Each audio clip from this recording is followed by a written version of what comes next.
La batalla que se perdió en Egipto. Pues bien, oí que había por Naucratis, en Egipto, uno de los antiguos dioses del lugar, al que por cierto está consagrado el pájaro que llaman Ibis. El nombre de aquella divinidad era el de Tot. Fue este quien primero descubrió el número y el cálculo, y también la geometría y la astronomía, y además el juego de damas y el de dados, y sobre todo las letras. Por aquel entonces era rey de todo Egipto Tamus, que vivía en la gran ciudad de la parte alta del país, que los griegos llamaban la Tebas egipcia, así como a Tamus llaman a Amón. A él vino Tot y le mostraba sus artes, diciéndoles que debían ser entregadas al resto de los egipcios. Pero él le preguntó cuál era la utilidad que cada una tenía, y conforme se las iba minuciosamente exponiendo, lo aprobaba o desaprobaba, según le pareciese bien o mal lo que decía. Muchas, según se cuenta, son las observaciones que a favor o en contra de cada arte hizo Tamus a Tot, y tendríamos que disponer de muchas palabras para tratarlas todas. Pero cuando llegaron a lo de las letras, dijo Tot: este conocimiento, oh rey, hará más sabios a los egipcios y más memoriosos, pues se ha inventado como un fármaco de la memoria y de la sabiduría.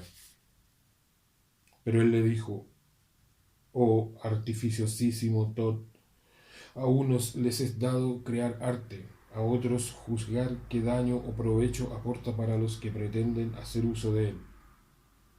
Y ahora tú, precisamente, padre que eres de las letras, por apego a ellas les atribuyes poderes contrarios a los que tienen, porque es olvido lo que producirán en las almas de quienes las aprendan, al descuidar la memoria, ya que, fiándose de lo escrito, llegarán al recuerdo desde fuera, a través de caracteres ajenos, no desde dentro, desde ellos mismos y por sí mismos.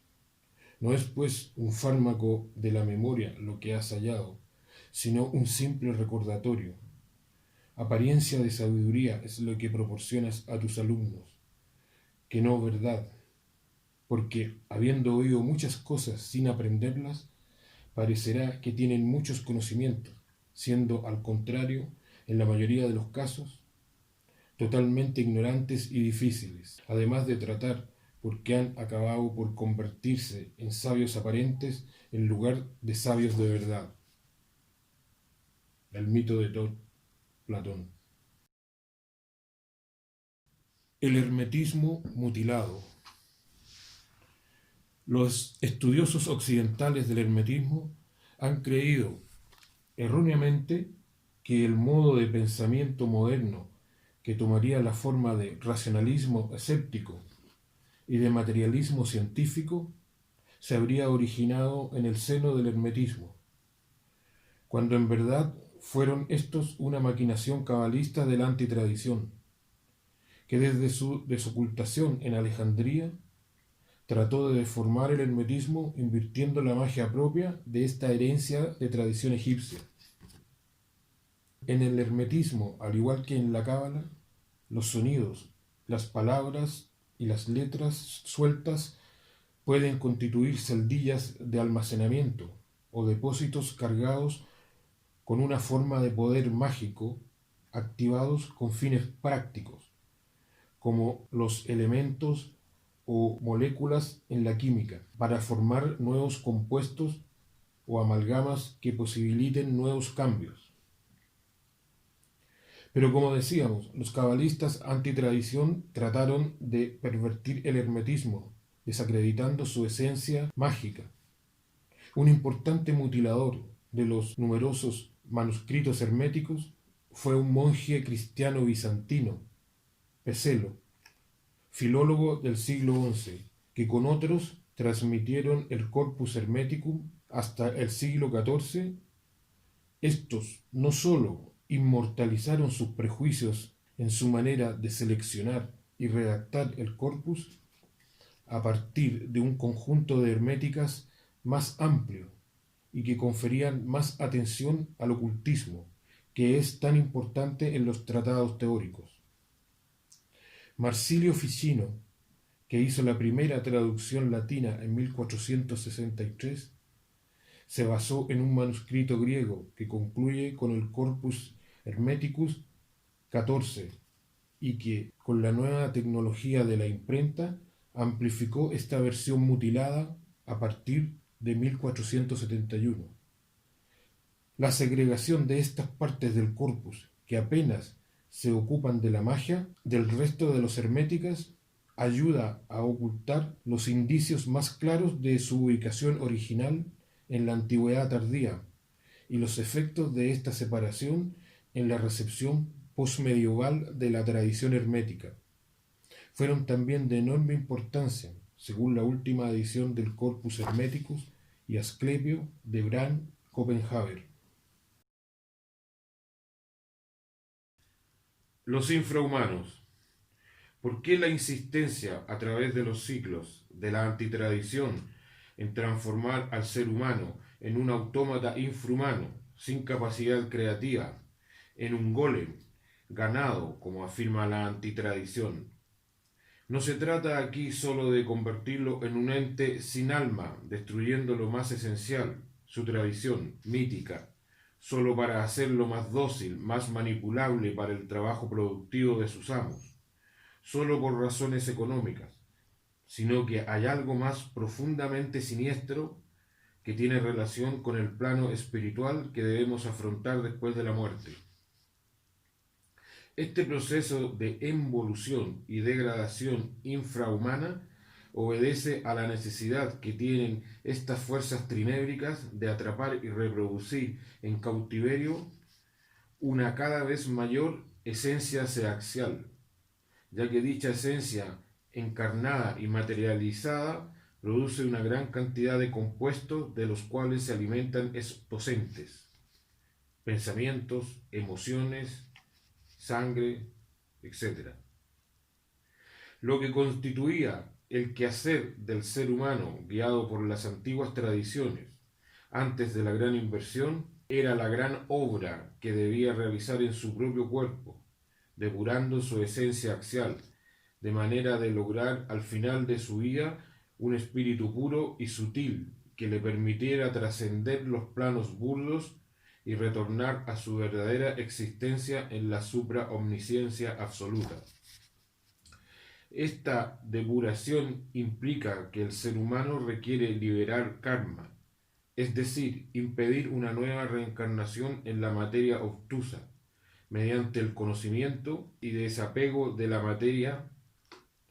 Aquí la iniquidad posesa le pone obstáculos insalvables para la mayor parte de los seres, obligando a convertir el cuerpo en un instrumento no sólo de trabajo enajenado, sino también supuesto, en un instrumento de placer desenfrenado, en receptáculo de todos los vicios y depravaciones. A cada nuevo ciclo se prepara una nueva y sorpresiva trampa. En estos últimos ciclos se está consolidando la unión de la tecnología con la carne y la sangre, de manera de sellar el control total de todo lo viviente. La inversión de los símbolos en máquinas. Los símbolos naturales fueron transformados en máquinas. La gradualidad de la aplicación de las ciencias transformadas en ciencias de extracción de la naturaleza.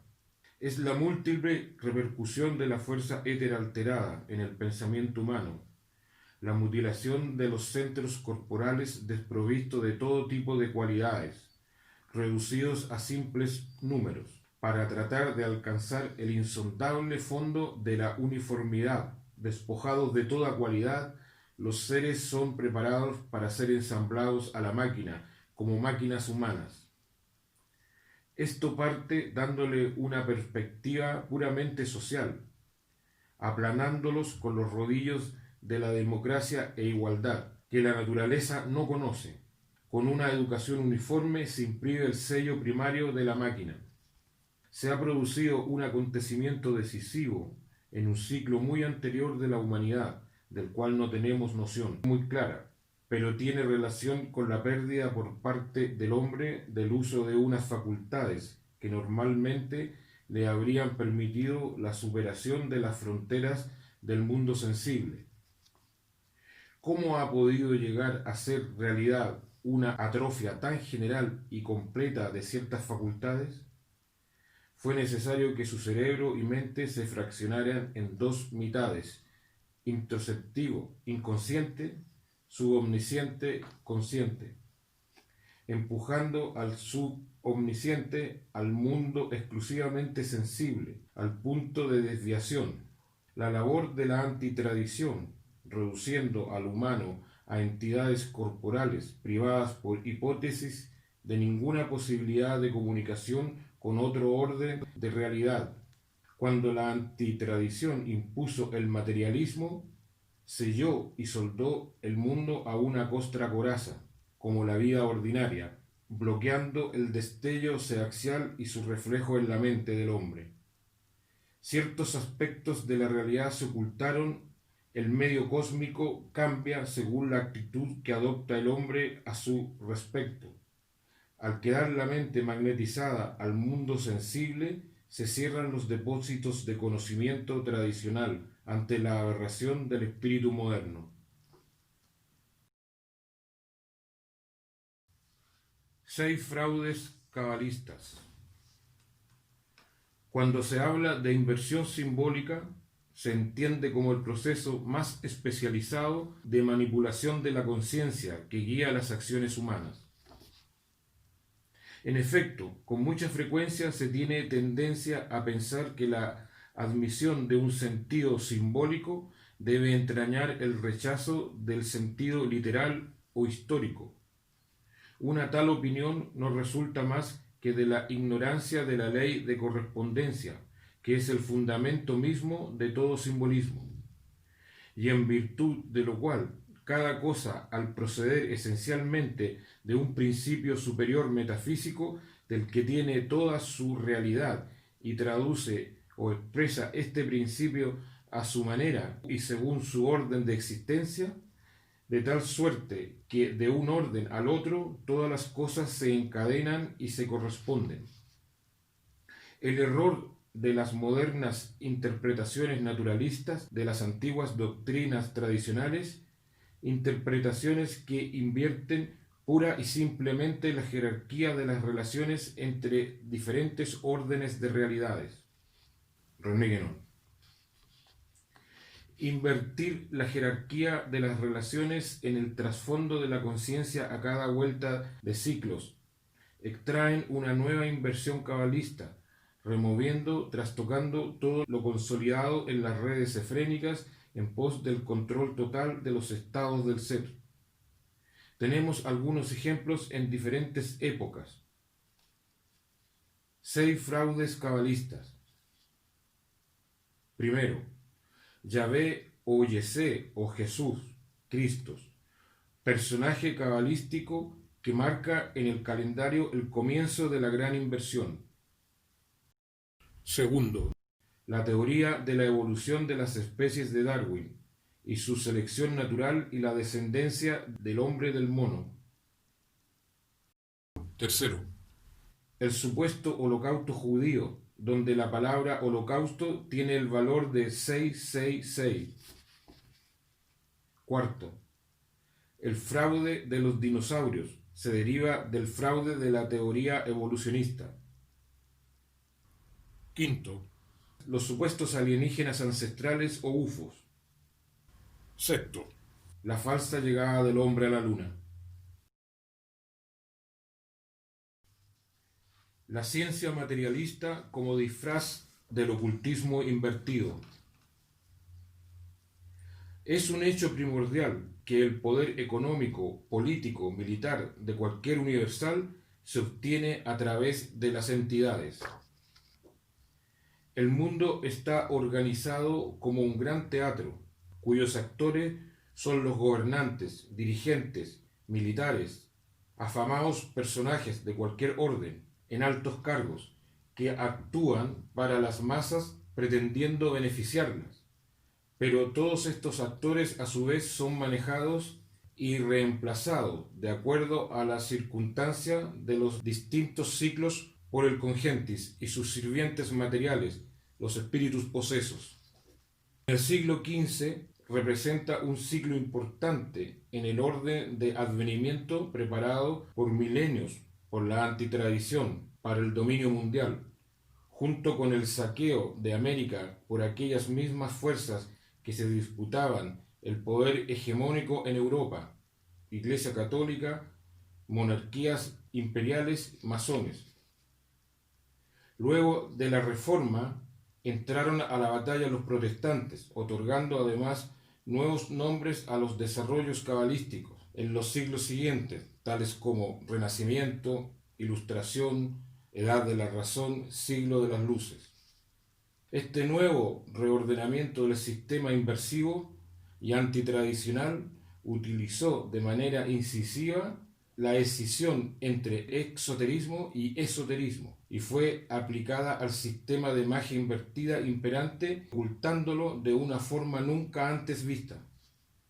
Las ciencias y tecnologías filtradas de la magia alquímica se mecanizaron y se hicieron aparecer como independientes, autónomas, y se fraccionaron en disciplinas separadas. Para este efecto se crearon las universidades por los cabalistas masones, además para romper el monopolio que tenía la Iglesia Católica de la educación y reunir todo este conocimiento revelado por las entidades. En estas universidades se empleó la estructura de estas sociedades ocultas para asegurar que sólo los elegidos por nacimientos en familias de alta alcurnia se expondrían a la verdadera historia oculta y sus roles como futuros líderes y pensadores para dirigir a la humanidad.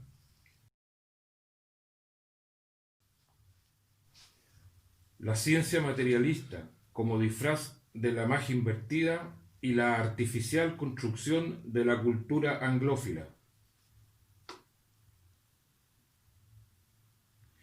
En América del Norte fueron los piratas ingleses quienes fundaron las universidades para sus hijos.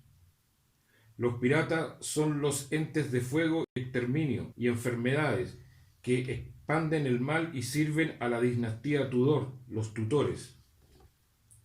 Fue el mago cabalista Francis Bacon, discípulo del mago negro John Dee, quienes prepararon esta artificial división de magia negra y ciencia positiva, con vistas a la realización de este poder mundial, buscado por milenios por la antitradición, extrayendo de la cábala de Enoch el idioma de la literatura inglesa y el teatro.